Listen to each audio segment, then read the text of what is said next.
আসসালামু আলাইকুম। চাকরি প্রত্যাশী প্রিয় বন্ধুরা, ফেসবুক এবং ইউটিউব থেকে আপনারা দেখছেন যারা আজকের ভিডিও, সবাইকে আন্তরিক শুভেচ্ছা। আজকের ভিডিওতে আমরা প্রাইমারিতে বিগত সালে এসে যাওয়া প্রশ্নের ইংরেজি অংশ সমাধান করব এবং গ্রামারের পয়েন্ট নিয়ে আলোচনা করব। শুরু থেকে শেষ পর্যন্ত আপনাদের দেখার জন্য অনুরোধ রইল, আশা করি উপকৃত হবেন। আমরা আজকে প্রাথমিক সহকারী শিক্ষক নিয়োগ পরীক্ষার দ্বিতীয় দফে 2019 সালে যে প্রশ্নটা আসছিল এবং পরীক্ষাটা অনুষ্ঠিত হয়েছিল 31/5/2019 সালে।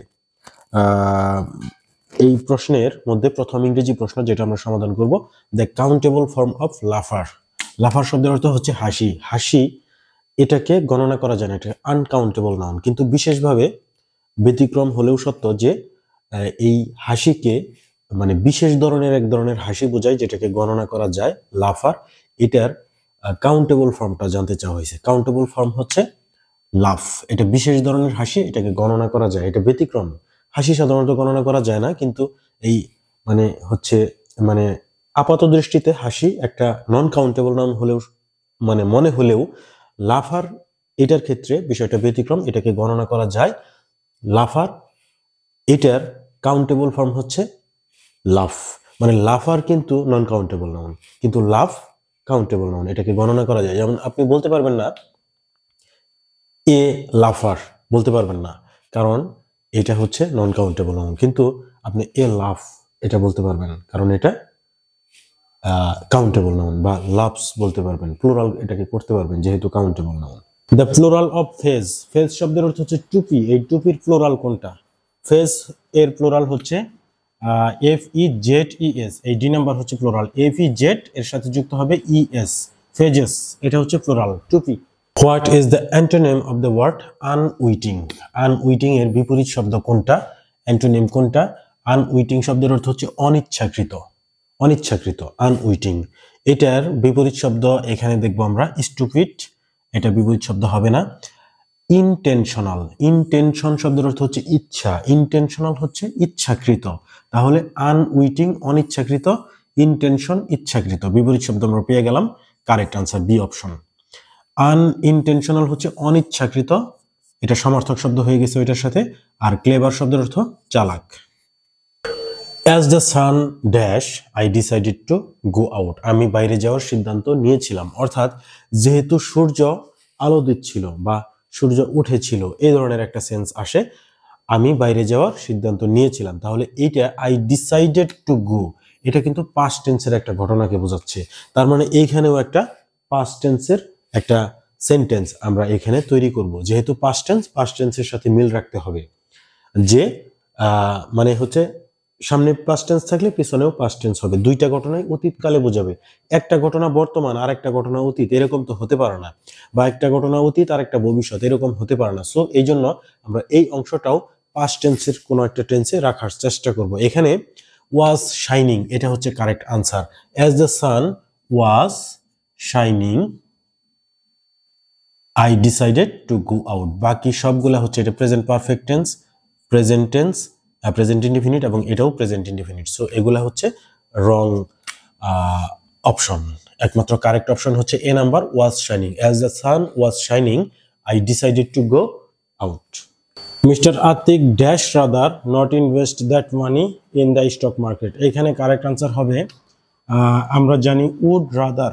উড রাদার শব্দের অর্থ হচ্ছে বরং, WOULD, would rather. Would rather শব্দের অর্থ হচ্ছে বরং। মিস্টার আতিক বরং স্টক মার্কেটে টাকা ইনভেস্ট না করুক, এরকম একটা অর্থ বোঝাচ্ছে। সো উড হচ্ছে এখানে কারেক্ট আনসার, উড রাদার, বরং।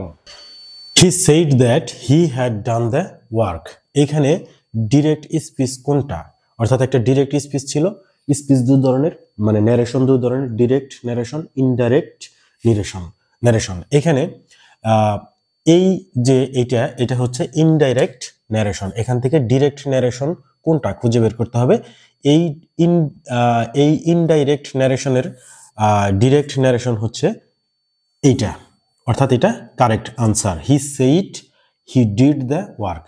অর্থাৎ এখানে জানতে চাওয়া হয়েছিল হি said that he had done the work, এটার ডিরেক্ট ন্যারেশন কোনটা? He said he did the work, এটা হচ্ছে ডিরেক্ট ন্যারেশন, কারেক্ট আনসার। এখন কিভাবে হইলো এটা আমাদের একটু জানা দরকার বা বোঝা দরকার। ধরেন এখান থেকে শুরু করেন ডিরেক্ট ন্যারেশন, এখান থেকে আমরা ইনডিরেক্ট করলে এই আনসারটা, এই সেন্টেন্সটা হয় কিনা আমরা একটু মিলাই দেখি। আমরা সাধারণ নিয়মে আমরা জানি যে হি সেইড আছে, এখানে হি সেইড বসবে, হি সেইড, এটার কোনো পরিবর্তন হবে না, হি সেইড।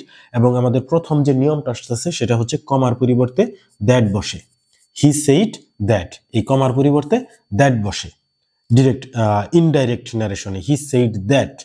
এখন এ পর্যন্ত আমরা আসলাম, এই অংশটাকে বলে রিপোর্টিং ভার্ব, আর এই যে ইনভার্টেড কমার ভিতরের অংশটাকে বলে রিপোর্টেড স্পিচ। এখন রিপোর্টেড স্পিচটাকে কিভাবে আমরা চেঞ্জ করব বা পরিবর্তন করব, দেখেন এটার জন্য নিয়ম আছে। ইনভার্টেড কমার ভিতরের অংশ যদি প্রেজেন্ট ইনডিফিনিট টেন্স থাকে তাহলে এখন এই অংশটা পাস্ট ইনডিফিনিট টেন্স হবে। যদি প্রেজেন্ট কন্টিনিউয়াস টেন্স থাকে পাস্ট কন্টিনিউয়াস টেন্স হবে, প্রেজেন্ট পারফেক্ট টেন্স থাকলে পাস্ট পারফেক্ট টেন্স হবে, এবং প্রেজেন্ট পারফেক্ট কন্টিনিউয়াস টেন্স থাকলে পাস্ট পারফেক্ট কন্টিনিউয়াস টেন্স হবে। এবং এরপরে ধারাবাহিকভাবে পাস্ট ইনডিফিনিট টেন্স যদি হয় এই অংশটা হবে পাস্ট পারফেক্ট টেন্স। তাহলে এইখানে দেখেন হি ডিড দ্য ওয়ার্ক, এটা কিন্তু পাস্ট ইনডিফিনিট টেন্সে আছে, তাহলে আমাদেরকে করতে হবে পাস্ট পারফেক্ট টেন্স নিয়ম অনুযায়ী। হি said that, he past perfect tense হচ্ছে হ্যাড আসে, হি হ্যাড, আর ভার্বের V3 অর্থাৎ পাস্ট পার্টিসিপল ফর্ম বসে, ডিডের জন্য বসবে done, he had done the work. He said that he had done the work, এখন দেখেন মিলছে কিনা, he said that he had done the work, অর্থাৎ এই সেন্টেন্সের কারেক্ট আনসার হচ্ছে এইটা, ডি নাম্বার অপশন। এবং এখানে আরেকটা নিয়ম আছে, পার্সন পরিবর্তনের নিয়ম আছে। এখানে থার্ড পার্সন বিদায় আমাদের পার্সনকে পরিবর্তন করতে হয় নাই, কিন্তু যদি ফার্স্ট পার্সন বা সেকেন্ড পার্সন থাকতো তাহলে কিন্তু পার্সনের একটা পরিবর্তন আসতো। তো এইটা আপাতত এইটা বুঝে নেন, এই ধরনের ন্যারেশন যখন আসবে যেখানে পার্সনের পরিবর্তন করতে হবে তখন কিন্তু সামনে তখন আসলে সেটা আমি আপনাদেরকে দেখাবো। অ্যামেনেবল, এটার পরে সঠিক প্রিপোজিশন কোনটা বসবে? সঠিক প্রিপোজিশন বসবে টু, বাকিগুলা রং আনসার হবে, অপশনগুলো রং। অ্যামেনেবলের পরে সবসময় টু হয়, অ্যামেনেবল টু, যেটার অর্থ হচ্ছে দায়ী বা বাধ্য, মানে অনুগত বা বাধ্য এরকম বোঝায়, amenable to. Who is creating this mess, এটা একটা অ্যাক্টিভ ভয়েস এবং এটাকে আমাদের প্যাসিভ ভয়েস করতে হবে। কারেক্ট আনসার হচ্ছে প্যাসিভ ভয়েসের মধ্যে এই ডি নাম্বার অপশনটা হচ্ছে আমাদের correct answer. By whom is this mess being created, কিভাবে এটা কারেক্ট আনসার হইলো এবং বাকিগুলা কেন ভুল সেটা আমরা একটু জাস্টিফাই করব। দেখেন এটা ইজ ক্রিয়েটিং, তাহলে এটা প্রেজেন্ট কন্টিনিউয়াস টেন্স, তো প্রেজেন্ট কন্টিনিউয়াস টেন্স আমরা দেখব। আর অ্যাক্টিভ ভয়েস থেকে প্যাসিভ ভয়েস করার জন্য হুর পরিবর্তে বাই হোম বসে, প্রথমে হুর পরিবর্তে বসবে বাই হোম, মানে হু মানে হচ্ছে কে, আর বাই হোম হচ্ছে কার দ্বারা, মানে কার দ্বারা কে কাজটা করতেছে আর কার দ্বারা কাজটা করা হচ্ছে এটা বুঝাবে। সো হুর পরিবর্তে বাই হোম বসবে, যেটা এখানে প্রথমেই আমরা এটা বাদ দিতে পারি, এটা বাদ। বাকি তিনটা অপশনে বাই হোম আছে, সো তিনটার মধ্যে কোনটা কারেক্ট আনসার? দেখেন এইটা হচ্ছে প্রেজেন্ট কন্টিনিউয়াস টেন্স, কোনটায় প্রেজেন্ট কন্টিনিউয়াস টেন্স আছে? এটা প্রেজেন্ট পারফেক্ট টেন্স, তাহলে এটা বাদ, হ্যাজ আছে এবং ভার্বের পাস্ট পার্টিসিপল আছে, সো এটা বাদ, প্রেজেন্ট কন্টিনিউয়াস টেন্স আমাদের লাগবে। By whom this mess is being created, তাহলে বাই হোম আছে এবং প্রেজেন্ট কন্টিনিউয়াস টেন্সও আছে, কিন্তু তাহলে এটা কারেক্ট অপশন হতে পারে। কিন্তু এখানে আরেকটা বিষয় হচ্ছে WH ওয়ার্ড দিয়ে কোনো সেন্টেন্স শুরু হলে, মানে প্রশ্নবোধক কোনো সেন্টেন্সে WH ওয়ার্ড দিয়ে শুরু হলে WH ওয়ার্ডের পরেই অক্সিলিয়ারি ভার্ব বসবে সেন্টেন্সের মধ্যে। সো এইখানে কিন্তু বাই হোম, এই যে WH ওয়ার্ড, এই ওয়ার্ডের পরে কিন্তু অক্সিলিয়ারি ভার্ব নাই, এটা আছে অনেক পরে এইখানে, সো এই জন্য এইটাও ভুল। এখন দেখেন by whom is this mess being created, এখন প্রেজেন্ট আপনার হচ্ছে প্যাসিভ ভয়েসের জন্য ভার্বের পাস্ট পার্টিসিপল লাগবে, সেটা এখানে আছে। কন্টিনিউয়াস টেন্স এখানে আছে ইজ বিং, এই যে ইজ এবং বিং প্রেজেন্ট কন্টিনিউয়াস টেন্স আছে, আবার বাই হোম আছে হুর পরিবর্তে, এবং WH ওয়ার্ডটার ঠিক পরে অক্সিলিয়ারি ভার্ব আছে, তাহলে এইটা কিন্তু একমাত্র আমাদের এখানে correct option. Phosphates dash to most farmlands in Bangladesh, এখানে বোঝাইতে চাওয়া হয়েছে যে বাংলাদেশের অধিকাংশ ফার্মল্যান্ডসে মানে হচ্ছে আবাদি যে জমিগুলাতে, এই জমিগুলাতে ফসফেটস অ্যাড করা প্রয়োজন। ফসফেটস এক ধরনের হচ্ছে সার, এটা কিন্তু নিজে নিজে প্রয়োগ হতে পারে না, এটাকে প্রয়োগ করতে হবে। তো ফসফেটস প্রয়োগ করা প্রয়োজন, এটা বুঝাইতে চাওয়া হয়েছে। অর্থাৎ হচ্ছে এখানে কিন্তু প্যাসিভ ভয়েস করতে হবে। ফসফেট যদি সাবজেক্ট ধরি তাহলে ফসফেট কিন্তু অ্যাড হবে না, ফসফেটকে অ্যাড করতে হবে। অর্থাৎ হচ্ছে ফসফেটকে অ্যাড করা প্রয়োজন, মানে কারো না কারো এই কাজটা করতে হবে। সো এইখানে কিন্তু প্যাসিভ ভয়েস করতে হবে এই ধরনের সেন্টেন্সে বা এই ধরনের অর্থে। তো এখানে কোনটা কারেক্ট আনসার দেখেন, আপনারা সবসময় মনে রাখবেন টু বির পরে কিন্তু ভার্বের সবসময় পাস্ট পার্টিসিপল ফর্ম হয়, টুর পরে ভার্বের বেস ফর্ম হয় এবং টু বির পরে ভার্বের পাস্ট পার্টিসিপল ফর্ম হয়। মনে রাখবেন বিষয়টা, টু প্লাস হচ্ছে বেস ফর্ম আর টু বি প্লাস হচ্ছে V3 অর্থাৎ ভার্বের পাস্ট পার্টিসিপল ফর্ম, এটা মনে রাখবেন আপনারা। তো সেই দিক থেকে এইটা ইনকারেক্ট। এখন এইটা হচ্ছে নিড টু বি অ্যাডেড, এখানে দেখেন নিড টু বির পরে ভার্বের পাস্ট পার্টিসিপল আছে, সো এইটা হচ্ছে আমাদের কারেক্ট আনসার। নিডের পরে অ্যাডেড হতে পারে না, কারণ নিড একটা মোডাল যদি ধরেন তাহলে বেস ফর্ম হইলেও আমরা চিন্তা ভাবনা করতাম যে এটা কারেক্ট হয় কিনা কোনোভাবে। এরপর হচ্ছে need to add, need to add এইটা মানে হচ্ছে একদিক থেকে হয় কিন্তু অর্থগত দিক থেকে আবার ভুল হয়, কারণ ওই যে বললাম প্রথমেই যে ফসফেট নিজে নিজে অ্যাড হতে পারে না, এটাকে অ্যাড করতে হবে কারো না কারো, সেই ক্ষেত্রে প্যাসিভ ভয়েস করতে হবে। আর এখানে কিন্তু মানে এটা কিন্তু প্যাসিভ ভয়েস হয়েছে, need to be added. The professor was given dash to materials in the research laboratory. এখানে কারেক্ট আনসার হচ্ছে অ্যাক্সেস, এটা হচ্ছে কারেক্ট আনসার। কারণ এইখানে দেখেন ব্যাপারটা হচ্ছে give access to, give access to, ACCESS, আচ্ছা গিভ অ্যাক্সেস টু, এখানে ACCESS, আচ্ছা গিভ অ্যাক্সেস টু। এখানে বিষয়টা হচ্ছে এটা হচ্ছে একটা আপনার হচ্ছে গ্রুপ ভার্ব, এটার অর্থ প্রবেশাধিকার। গিভ অ্যাক্সেস টু, এই তিনটা ওয়ার্ড একসাথে বসে একটা বাংলা অর্থ প্রকাশ করতেছে, গিভ অ্যাক্সেস টু প্রবেশাধিকার। তো এখানে দ্য প্রফেসর ওয়াজ গিভেন, এটা ওয়াজ গিভেন মানে প্যাসিভ ভয়েস দেখে এইখানে এই গিভের পাস্ট পার্টিসিপল করা হয়েছে গিভেন। তো গিভেন অ্যাক্সেস টু, এখানে ACCESS, access to, given access to, এটা হচ্ছে কারেক্ট অপশন। একমাত্র বি নাম্বার আমাদের হচ্ছে এখানে correct answer. Give access to শব্দের অর্থ প্রবেশাধিকার, এটা মনে রাখবেন আপনারা। Which of the following sentence is correct, কোনটা কারেক্ট অপশন? এখানে হি ওয়াজ হাং ফর মার্ডার মানে হত্যার অভিযোগে তাকে ফাঁসিতে ঝোলানো হয়েছিল, এবং ফাঁসিতে ঝোলানো হয়েছিল এইটার এই শব্দটা হ্যাং, এটার পাস্ট পার্টিসিপল হচ্ছে HANGED, এটা হচ্ছে পাস্ট পার্টিসিপল ফর্ম। এই জন্য এখানে আমাদের HANGED এটা হচ্ছে কারেক্ট। এটা অর্থ হচ্ছে আপনার হচ্ছে ফাঁসিতে ঝোলানো, HANGED পাস্ট পার্টিসিপল, অর্থাৎ হচ্ছে HANGE, এইটা ফাঁসিতে ঝোলানো মূল শব্দটা, এবং এটার পাস্ট পার্টিসিপল হচ্ছে HANGED। কোথাও কিন্তু এটার এইরকম মানে বাকি সবগুলাতে কিন্তু বানানে ভুল আছে, দেখেন HU দিয়া সবগুলা, কিন্তু আসলে HANGED এটা হচ্ছে correct answer. So B number option হচ্ছে আমাদের এখানে correct answer. He was hanged for murder, তাকে হত্যার অভিযোগে তাকে ফাঁসিতে ঝুলানো হয়েছিল। The feminine of the word Ram, Ram এর স্ত্রীবাচক শব্দ কোনটা? কারেক্ট আনসার হচ্ছে EWE, এটা হচ্ছে স্ত্রীবাচক শব্দ, ফেমিনাইন ফর্ম। রাম শব্দের অর্থ হচ্ছে পুরুষ ভেড়া, এটা হচ্ছে স্ত্রী ভেড়া, এটা কারেক্ট আনসার। বাকি অপশনগুলো আমরা দেখি। স্ট্যাক শব্দের অর্থ হচ্ছে এখানে বাকি অপশনগুলো হাইন্ড হচ্ছে হরিণী মানে মহিলা হরিণ যেটা, আর স্ট্যাক হচ্ছে পুরুষ হরিণ। মেয়ার হচ্ছে স্ত্রী ঘোড়া বা মহিলা ঘোড়া, আর হর্স হচ্ছে পুরুষ ঘোড়াকে বোঝায়।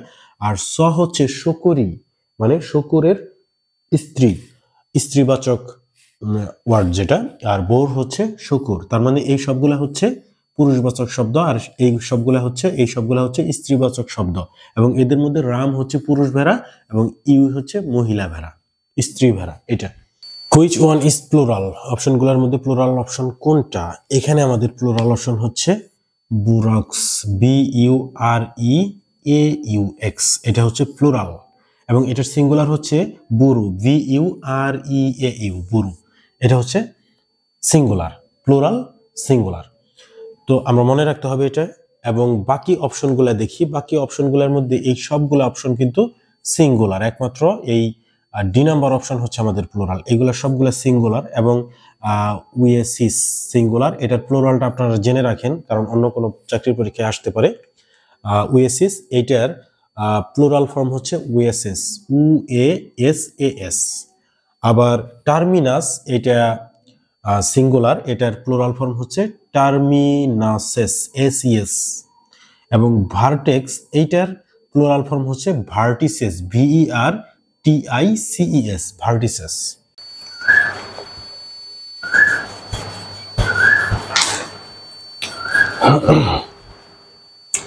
I have a boat made of wood, এই made of wood এটা কোন ধরনের ফ্রেজ? অপশন আমাদের এখানে অপশনগুলো হচ্ছে adverbial phrase, perfect participle phrase. Perfect participle phrase নামে কোনো ফ্রেজ কিন্তু নাই, সো এটা বাদ যাবে। আর present participle phrase, past participle phrase, এটার মধ্যে কারেক্ট আনসার হচ্ছে পাস্ট পার্টিসিপল ফ্রেজ, কারণ এই মেড ভার্বটা কিন্তু পাস্ট পার্টিসিপল অবস্থায় আছে, এটা হচ্ছে একটা ভার্ব। আর যখন কোনো ভার্ব এবং অ্যাডজেক্টিভের মতো কাজ করবে তখন সেটাকে আমরা পাস্ট পার্টিসিপল বলি, পাস্ট পার্টিসিপল ফ্রেজ বলি, এটা একটা দিক। আরেকটা হচ্ছে যে এই মেডটা হচ্ছে যেহেতু পাস্ট পার্টিসিপল অবস্থায় আছে, সো এটা পাস্ট পার্টিসিপল ফ্রেজে আমরা বলবো। এটা তোমার হচ্ছে প্রেজেন্ট পার্টিসিপল আমরা বলতে পারবো না, যেহেতু এটা ভার্বের পাস্ট পার্টিসিপল রূপে আছে। ভার্বের 3 ধরনের ফর্মের মধ্যে পাস্ট পার্টিসিপল, সো আমাদের কারেক্ট আনসার হচ্ছে past participle phrase, made of oat. তুমি কি কখনো কক্সবাজার গিয়েছ? এটার কারেক্ট ট্রান্সলেশন কোনটা? Have you ever been to Cox's Bazar, তুমি কি কখনো কক্সবাজার গিয়েছো? বাকি সবগুলা রং অপশন, আমাদের একমাত্র কারেক্ট অপশন সি নাম্বার। এখানে আপনাদের মনে রাখতে হবে have you ever been to, এই স্ট্রাকচার মানে এইটুকু মনে রাখতে হবে, মানে কোনো একটা জায়গায় তুমি গিয়েছো কিনা কখনো, এটার জন্য এইটুকু মানে এই লাইনটুকু মুখস্থ করে নিতে হবে। Have you ever been to Sylhet, have you ever been to Rajshahi, have you ever been to Dhaka, have you ever been to Cox's Bazar. এটা এইভাবে সেন্টেন্সগুলা হয়, মানে তুমি কি কখনো কোনো জায়গায় গিয়েছো কিনা প্রশ্ন বোঝাতে, have you ever been to plus হচ্ছে ওই জায়গার নাম, এইভাবে।